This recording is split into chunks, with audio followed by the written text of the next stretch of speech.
Today we are discussing design of a singly reinforced beam.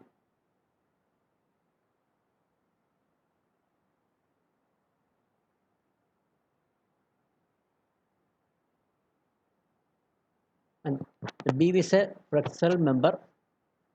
We know the flexural member, the bending is in the beam. So it resists the load mainly by bending. Flexural member is a bending member. So beam is a flexural member. And a singly reinforced beam. What is meant by singly reinforced beam? Singly reinforced beam, the main reinforcement is provided in the tension zone. We know the flexural member and the beam bending. The beam bending, the compression at the top and tension at the bottom. Tensile stress at the bottom and compressive stress at the top for a simply supported beam. If it is simply supported, a simply supported beam with a load, the beam bends. So this type of beam is known as a flexural member. So it resists bending. So in the bending due to the bending, a singly reinforced beam, the tension is at the simply supported beam, compression at the top and tension at the bottom. So the main reinforcement is provided in the tension zone. The tension zone, that is, the steel reinforcement is provided under the bottom below the neutral axis. So this is known as a singly reinforced beam. It's a singly reinforced beam. So the reinforcement is main reinforcement is provided at the bottom of the beam. This is known as a single reinforced beam. So single reinforced beam, how main reinforcement is provided at the tension zone, and stirrup hold is provided in the compression zone. So what is meant by the stirrup hold? What's the cross section of the single reinforced beam? So the single reinforced beam, this is a single reinforced beam, a simply supported beam, the tension at the bottom. So main reinforcement is provided at the bottom, and to hold this is the neutral axis, below the neutral axis tension and above the neutral axis compression. And to hold this reinforcement, main reinforcement, by providing, this is the main reinforcement, providing a stirrup, this is stirrup, this is stirrup. This stirrup is provided to hold this main reinforcement, and to hold the main stirrup, we are providing stirrup hold. This is the cross section of the single reinforced beam. So in single reinforced beam, main reinforcement provided at the bottom, and to hold the reinforcement in position, we are providing stirrup to hold the main reinforcement, and to hold the stirrup, we are providing stirrup hold at the compression zone. So this is the cross section of the singly reinforced beam. So in this cross section, we can see that the reinforcement is provided at the tension zone and reinforcement provided at the compression zone. But this compression zone reinforcement is only for holding this stirrup. So therefore, it is known as stirrup holder. So this is the cross section of the single reinforced beam. And in order to study the design of a single reinforced beam, we have to know some technical terms. The clear span, we know that the clear span, that is the inner, this is a support, two supports, and this is a beam, simply supported beam. So the inner space, that is inner support to support, inner space of the support is known as clear span. And this is center to center distance. So center to center span. Right? This line is the center of support. This is center to center span. And this is the support X and this support Y. And the effective depth. This is the effective depth. Effective depth means from the compression zone to the center of the reinforcement. This is the across going to section of a beam, clear span, and center to center span. So when this is the clear span, if there's a beam bending, sorry, this is a simply support beam. It supports A and B, and the inner space of the inner space between support is known as clear span. This inner space, this is the inner wall. This is the another inner space of the wall. This distance is clear span, and this is outer span. This is the outer span, the outer wall to outer wall. This outer span, or which is known as overall span. Overall span. And there is an effective span, a term effective span. Effective span, we know that this is the neutral axis. This is the neutral axis of the beam. And we know that the property of the neutral axis, neither compression nor tension. The below the neutral axis is tension, and above the neutral axis is compression. And at the neutral a layer which is neither compression nor tension. This is the neutral axis. And this is the neutral axis. The bend, after bending, this is the shape of the beam. This is the compression zone, the compression fiber, outer fiber of the compression. This is the outer tension fiber. And there is a fiber, a layer which is no tension, no compression. This layer is known as a neutral layer. And the distance from the distance from center to center of this neutral fiber, that is known as effective span. That's the effective span. So we have to find out the effective span of a singly reinforced, simply supported beam. So for that, we need the same effective span. It is given in IS 456, page 22, page 34, cross 22.2. Page 34, take the page number 34, and the second column 20 cross 22.2 is given in IS code effective span. The effective span for simply supported beam or slab. This can read the effective span of a member that is not built integrally with its supports shall be taken as clear span plus the effective depth of the slab or beam or center to center of support, which is less. That is, the clear span, effective span equals clear span plus effective depth or center to center support, whichever is less. So this is the simplest effective span of a simply supported beam. So here you can see that this is a simply supported beam, a beam with the supports at the ends, and this is the clear span, the inner space. This is clear span, LC, span C, is clear span, and this is the center to center span. So the as per IS 456, it is the effective span is the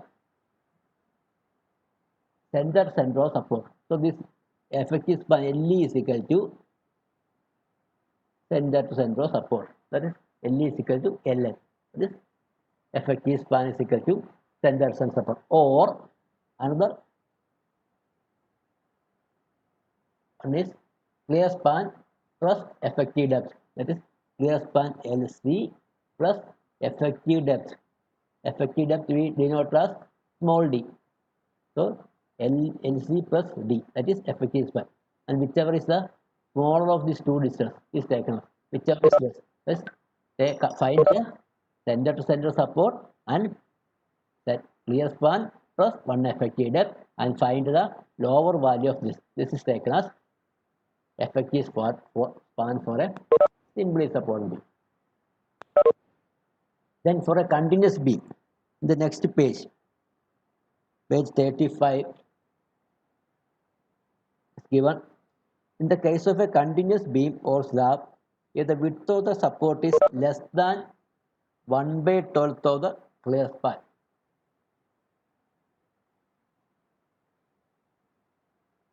So this for a continuous beams, we know the continuous beams is one support, another support, then is more than two support. It's a continuous beam. A continuous beam. In the continuous beam, if the width of the support is support width is less than 1 by 12th of clear span, is LC.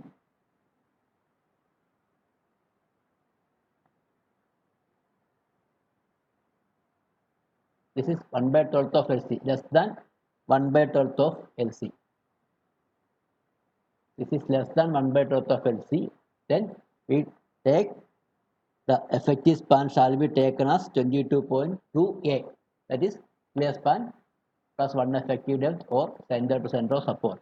For a continuous beam with having the width of support is less than 1 by 12th of the span, clear span. And if the continuous beam, when the width of the support is greater than 1 by 12th of or 600 mm, wider than 1 by 12th of clear span or 600 mm. That is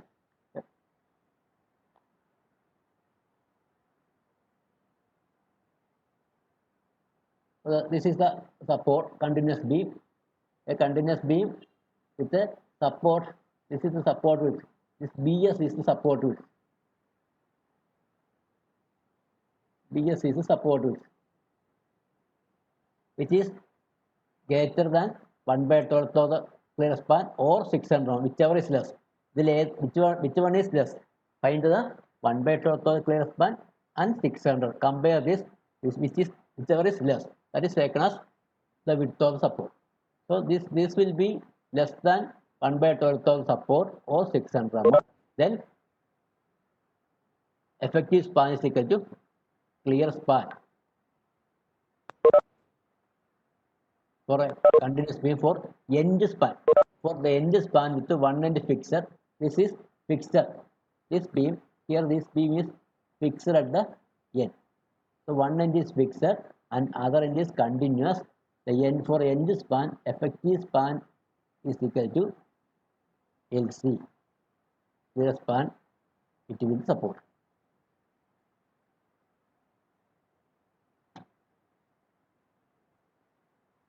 And for end span with one end free and other end is continuous.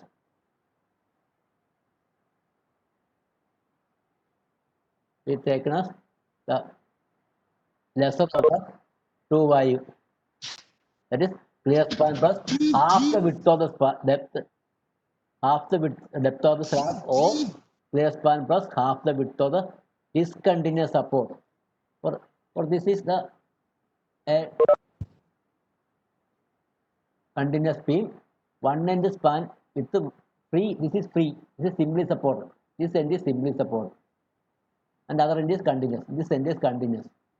For the end span, for this end span, we take the clear span plus half the effective, half the clear span plus half the effective depth of the slab or beam, or the clear span plus half the width of the support. This is the width of the support. BS is the width of support. Half the width of support. For this case, that is the case one end is free and other end is continuous. And this one is one end is fixed and other end is continuous. Then span with the roll support. Then take the distance between the center of the bearing. And for the cantilever slab, for the case of a cantilever slab, the one end is the cantilever is continuous. So here, for this case, this is a cantilever portion. This is a cantilever portion, and this end is continuous. The beam is continuous towards this side. So this is a continuous end, and the other is cantilever. The cantilever slab with a continuous support. Then the length of the effective length is equal to length of tube up to center. So this is the effective length and up to the center of the support. That is from the free end to center of support. That is taken as effective length of the cantilever beam. And the other type of cantilever beam, there is no continuous. For example, for the sunshade, we are providing sunshade at the above the opening. So here it is door is provided, and the sunshade is extended towards the outside, and inside there is no continuity. So this is break. This slab is break at this face. For at that case, the length is effective length is equal to the effective length is equal to the up to the face of the support plus half the effective depth. This is the length up to the face plus half the effective depth. Depth is the half of the effective depth. So D is the effective depth, then D by 2. And 4 frames center distance. These are the cases of continuous beams. That's given in page 34 and 35, rows 22.2.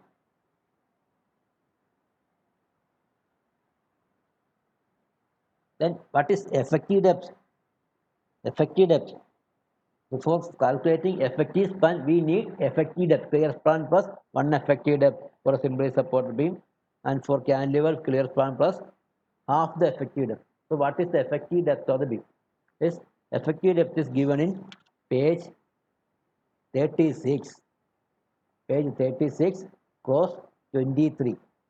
For beams, the effective depth of a beam is the distance between the centroid of the tension reinforcement and the maximum compression fiber. So this is the effective depth, the center of the tension reinforcement and maximum compression fiber. It's excluding the thickness of the finishing material. So this is the effective depth of the beam for a simply supported case. So simply supported case, we know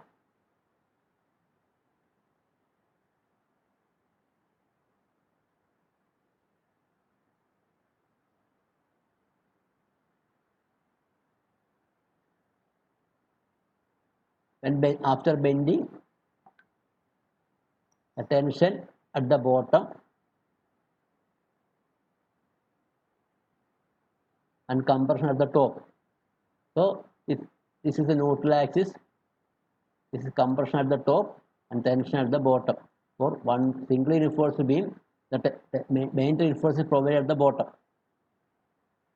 And the effective depth is the distance from the centroid of the reinforcement. This is the centroid of the reinforcement to the compression fiber. This is the effective depth. So from the compression fiber to the center of the tension reinforcement is known as effective depth.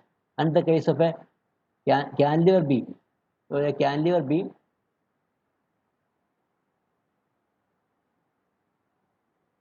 a cantilever beam bend like this. So tension at the top and compression at the bottom. So in the case of a cantilever beam, the effective depth is the distance from the compression fiber to the tension center of the tension. So this is the in the case of a cantilever, this is the compression zone and this is the tension zone.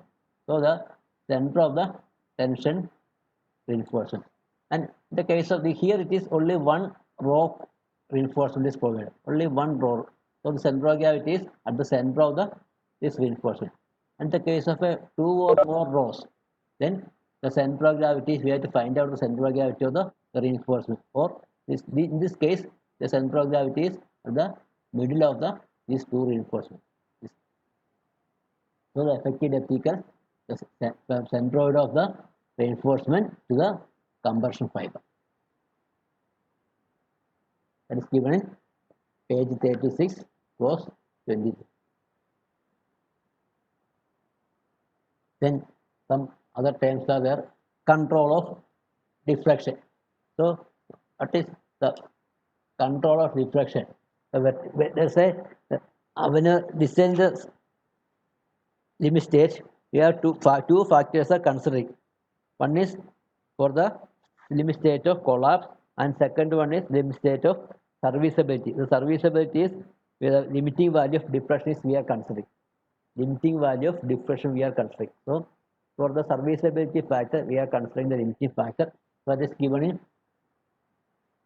clause 23.21. 23.2, control of deflection, page 37. The details are given in 23.2.1. Next column, page 37, the second column. So in 23.2.1, the vertical deflection limits may generally be assumed to be satisfied provided that the span to depth ratio, that is span to depth ratio, is not greater than, okay, the deflection criteria is considering the span to depth ratio. So this is the span of a beam.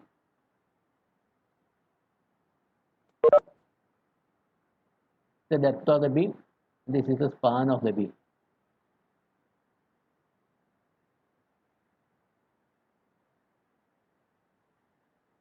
This is span.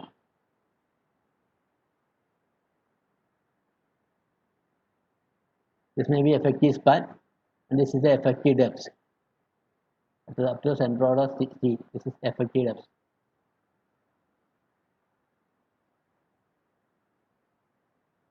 So we consider the span and effective depth. The deflection criteria is the basic value of span to effective depth ratio for span up to 10 meter. That is for up to 10 meter, the cantilever is 7. That is L by D ratio. This effective span by depth ratio, L by D ratio, is known as L by D ratio. The span to effective depth ratio. The effective span is L, small l, and effective depth is small d. So L by D ratio for cantilever is 7, and for simply supported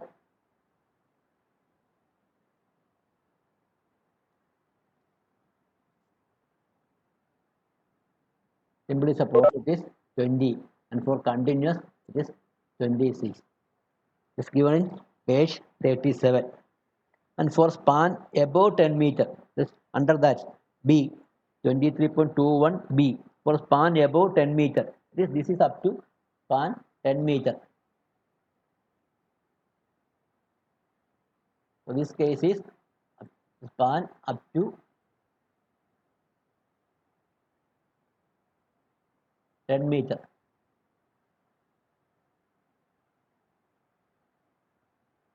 This span is 10 meter. Is less than 10 meter, and the span above 10 meter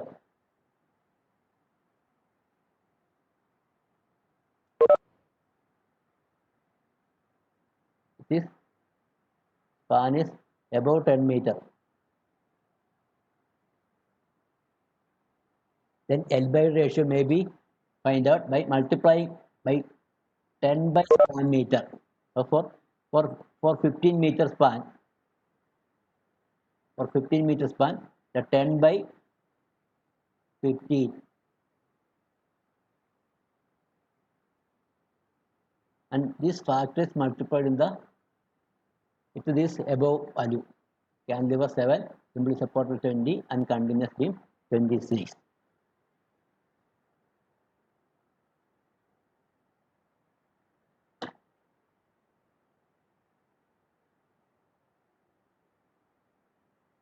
And this is in the case of except in the for a cantilever. And depending upon the area and stress of the tension reinforcement, the value of this A value, that is this value and this value, can be again modified by multiplying with a modification factor. This fact is given in figure 4.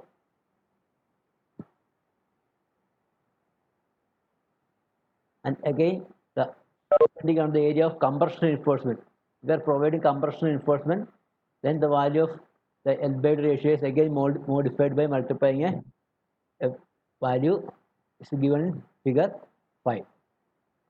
So what is the figure 4 and figure 5? Then the next page 38, page 38, this is the figure 4. This figure, in x-axis the percentage of tension reinforcement, the tension reinforcement percentage is given in x-axis and modification factors given in y-axis, and this graph indicates the stresses of steel. That is, Fs is the stress of service load. This is the service load. So in order to find our ultimate stress or limiting stress, so we are taking considering the limiting value of this. So this is the service load. So what is service load? This Fs is given as 0.58 Fy multiplied by area of cross section of steel required divided by area of steel provided. This is the Fs. So the Fs we can calculate this. Fs we can calculate. This is given in under this figure, this value. Fs by Fs is equal to 0.8858 Fy into area steel provided required divided by area steel provided. Find out this Fs value. This Fs value. These are the Fs values.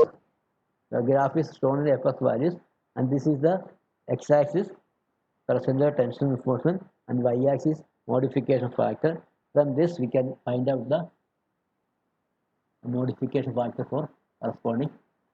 So, for example, this the percentage steel is 1.5. This is 1.2, 1.4, 1.6. This is 1.5. The percentage steel provided is 1.5. Then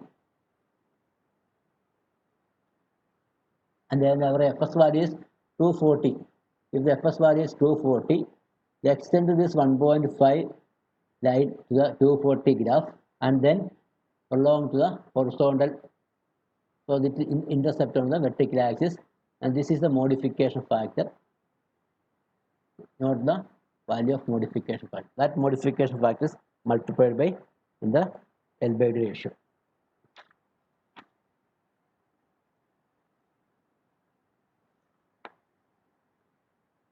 Then the figure 5, let us give figure 5. The figure 5 is this figure. This is the figure 5 in page 13A, modification factor for compression reinforcement. This here in x-axis the compression reinforcement percentage is here. The percentage compression reinforcement, and y-axis modification factor, and from this we can find out the modification factor for any corresponding value of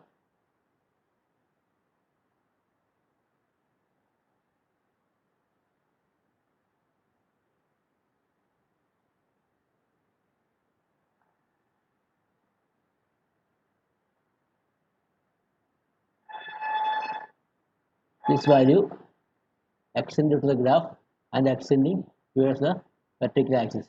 This is the modification factor. So it depends upon the percentage of steel compression reinforcement provided. If it is 1.6, 1.3, 1.3, they extended the 1.3 towards the graph and then extend to horizontally and intercept on the vertical axis. This is 1.5. So this is the modification. 1.3 is the modification factor. Then reinforcement provided.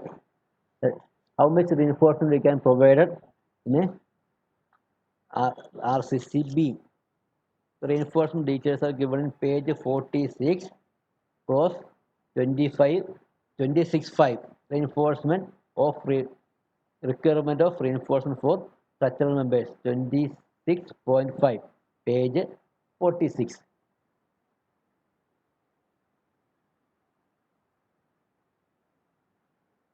So 26.5.1 beams is the tension reinforcement.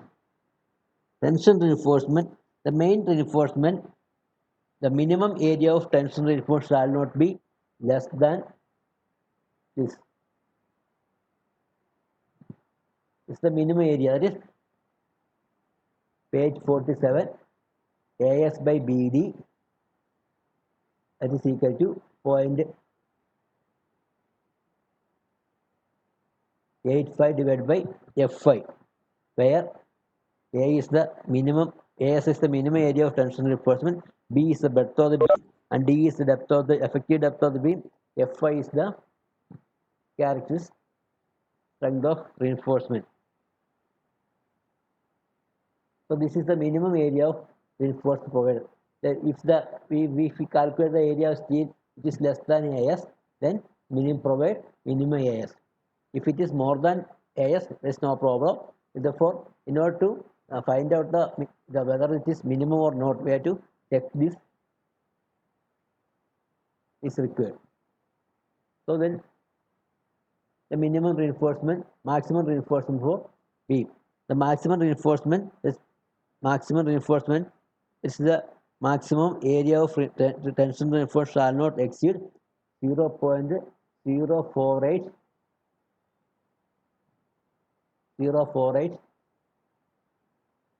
BD. So the B is the breadth of the beam and D is the capital depth of the beam.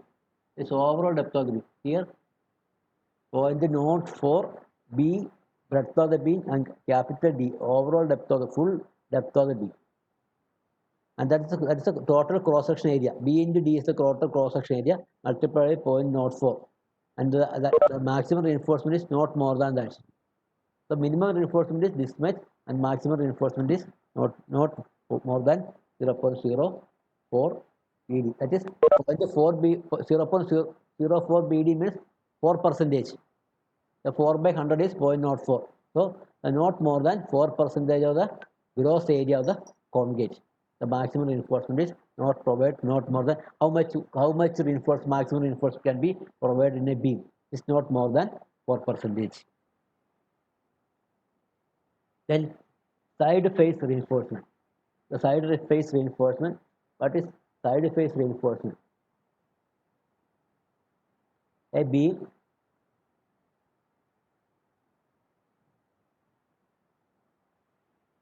is the depth of the beam is exceed effective depth is more than 750. For example, this is 800.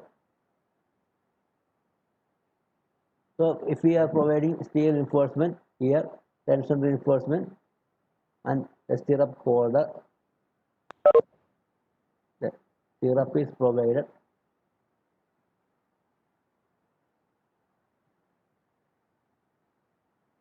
Stirrup is provided, but this depth is very large. So there is a lateral bending can occur. So in order to prevent this lateral bending, the reinforcement on the side face also provided. That's given in page 47, 26, cross 26, 5.1.3, side face of reinforcement, where the depth of the web is in the beam exceeds 750 mm. Side reinforcement shall be provided along the two faces of these two faces. Two faces of the beam. The total area of such reinforcement shall not less than this area. Total area is not less than 0.1% of web area. So this is the web area. For example, a TB, a beam is provided under the slab like this. So this is the area we can take the web area. For this area, 0.1% of this web area shall be distributed equally to the both faces of the two faces of the beam. So these both two faces of the steel area is equal to not less than 0.1%. at the spacing not exceeding 300 millimeter. So this spacing should be less than 300 millimeter. So reduce the depth of the spacing by 300 millimeter to provide the reinforcement of the side face of the, in order to avoid the lateral bending. So the depth is very large. We are providing a side reinforcement. It is more than 750 millimeter.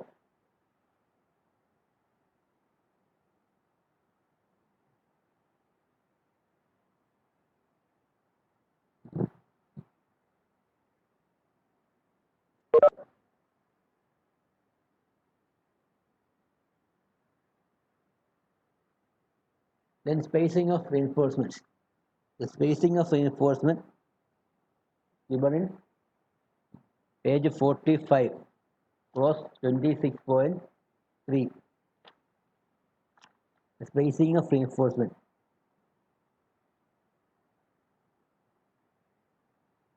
The spacing of reinforcement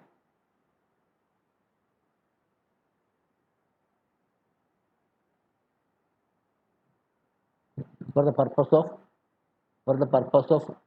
this cross, diameter of the round bar shall be its nominal diameter, and in the case of bar which is not rounded, or in the case of a deformed bars or the crimped bars, the diameter shall be taken as the diameter of a circle having giving an equivalent effective area. So we consider this 20, for example, a twisted bar, some crumbs or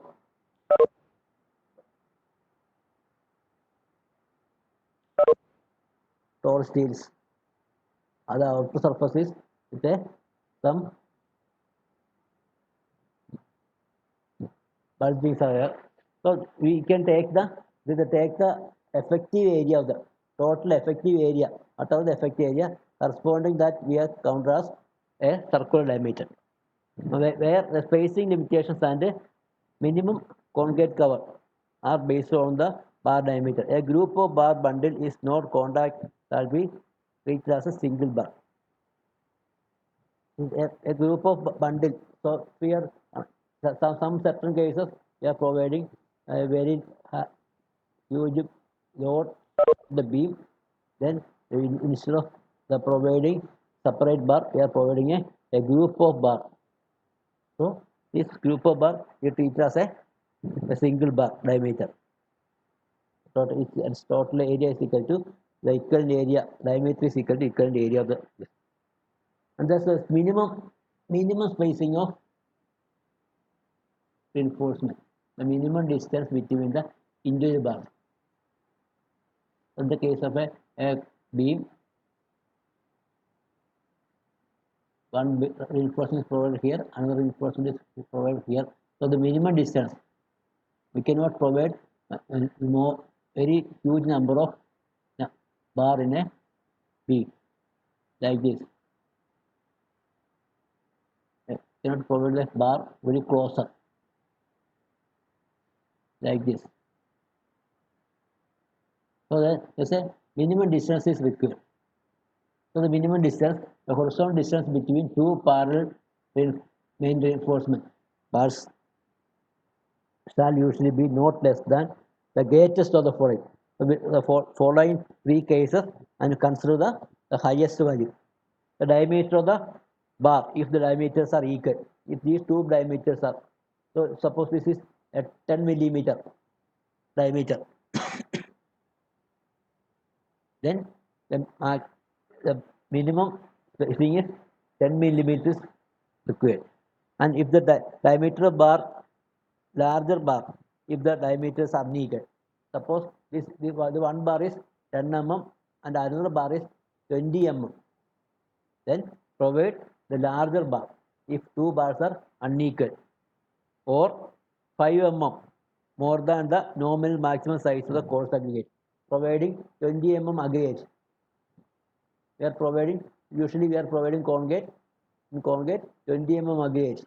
Then the 5 plus 5 mm more, that is 20 plus 5, 25 mm 25 mm is the minimum. So in this case, with the same diameter, 10 mm bar, we take 10 mm, and the another one is 25 mm, whichever is the greatest. So we provide minimum 25 mm. And if the two bars are different diameter, 10 mm and 20 mm, that higher diameter bar 20 mm, and the nominal aggregate size plus 5 mm. Nominal aggregate size is 20 mm. So nominal aggregate size plus 5 mm, 25 mm. So consider these two values and higher of this. So this is the minimum distance between the reinforcement.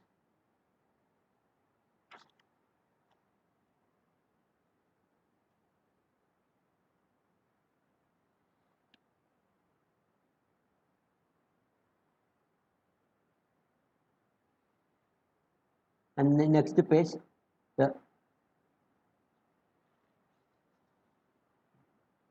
greater horizontal distance than the minimum space should be provided wherever possible.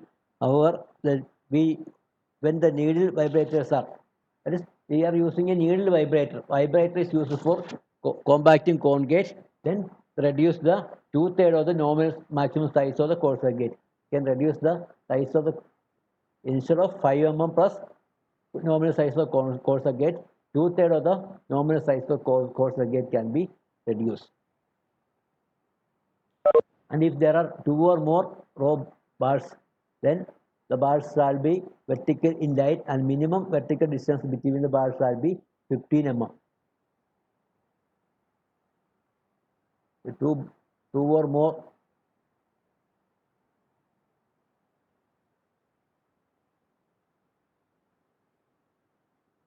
two or more rows of bars, then minimum vertical distance is 15 mm.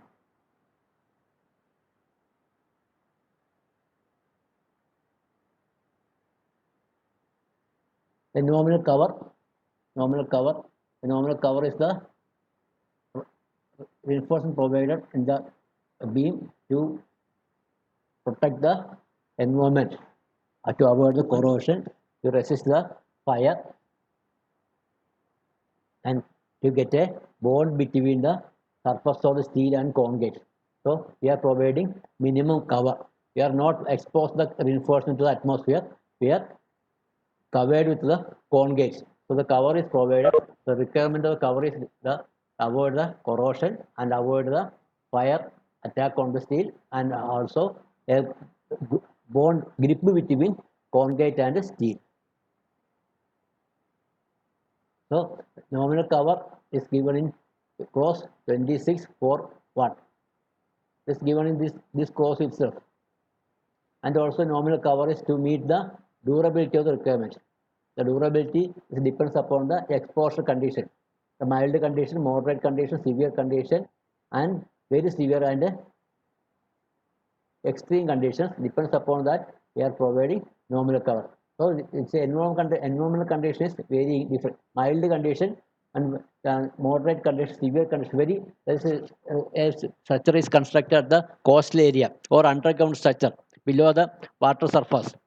So the criteria is different because the corrosion chances are more. So provide more cover. So that depends upon the condition of this. Also given in the IS code. What are the different conditions of exposures? Exposure conditions are given in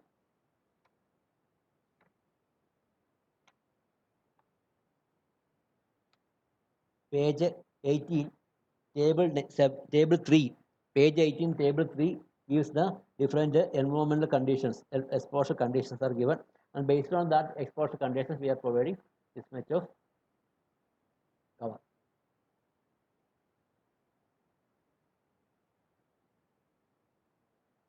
So